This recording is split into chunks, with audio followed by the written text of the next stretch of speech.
Hi friends, ఎలా ఉన్నారు? ఈరోజు మనం అరటికాయ ఫ్రై చేసుకుందాం. ఎలా చేసుకోవాలో చూద్దాం. ఇప్పుడు మనం నూనె పెట్టుకొని ఎల్లుల్లిపాయలు వేసుకోవాలి. ఎండుమిర్చి, ఆవాలు, జీలకర్ర, శనగపప్పు వేసాను.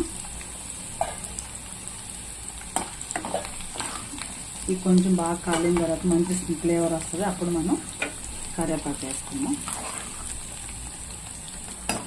ఎల్లుల్లిపాయ బ్రౌన్ కలర్ రావాలి, అప్పుడు మంచి స్మెల్ వస్తుంది, కాలుతుంది అనమాట. ఇప్పుడు మనం కరివేపాకు వేసుకుందాం.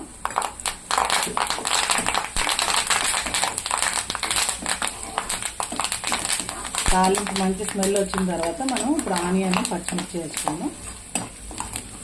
కొంచెం వేగనిద్దాం. బాగా ఎర్రగా వేగితేనే మంచి టేస్ట్ ఉంటుంది. ఇప్పుడు మనం ఉల్లిపాయ, పచ్చిమిరపకాయ వేసుకుందాం. ఉల్లిపాయ, పచ్చిమిరపకాయ అంటే చాలామందికి అరటికాయ కర్రీలో నచ్చదు. అట్లా కూడా ఫ్రై చేసుకోవచ్చు.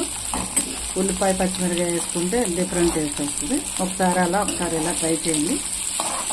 అరటికాయ కూర కూడా హెల్త్కి చాలా మంచిది. మనం అరటికాయ ముక్కలు వేసేసుకున్నాం.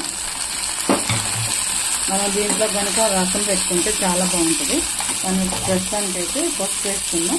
కొంచెం వేగాలి. ఈలోపు మనం రసం కూడా పెట్టాను, మీకు చూపిస్తాను.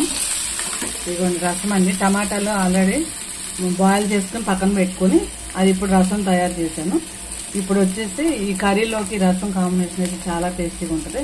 మీకు ఎప్పుడైనా టైం సరిపోదు అనుకున్నప్పుడు మీరు టమాటాలు బాయిల్ చేసుకుని పక్కన పెట్టేసుకోండి. అప్పుడు తొందరగా ప్రాసెస్ అయిపోతుంది. ఇప్పుడు రసంలో మనం ఏమేమి వేసామో చూద్దాం.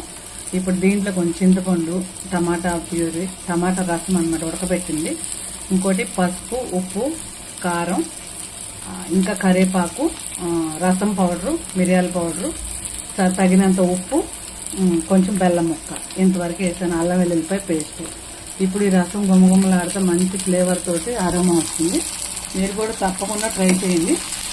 ఈ అరటికాయ కర్రీలో రసం చాలా టేస్టీగా ఉంటుంది.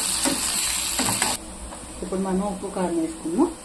ఆల్రెడీ మగ్గాలు అన్నప్పుడు కొంచెం ముందు వేసేసుకుంటే తర్వాత సరిపడా కావాల్సినంత తర్వాత వేసుకోవచ్చు. ఇప్పుడు మనం కారం కూడా వేస్తున్నాను. ఆల్రెడీ ఎల్లుల్లిపాయ ఇవన్నీ దంచిన కారం ఇది. నేను ఇంట్లోనే పట్టించేసుకుంటానండి కారము, బయట తీసుకురాను. పసుపు ఒకటి, కారం ఒకటి.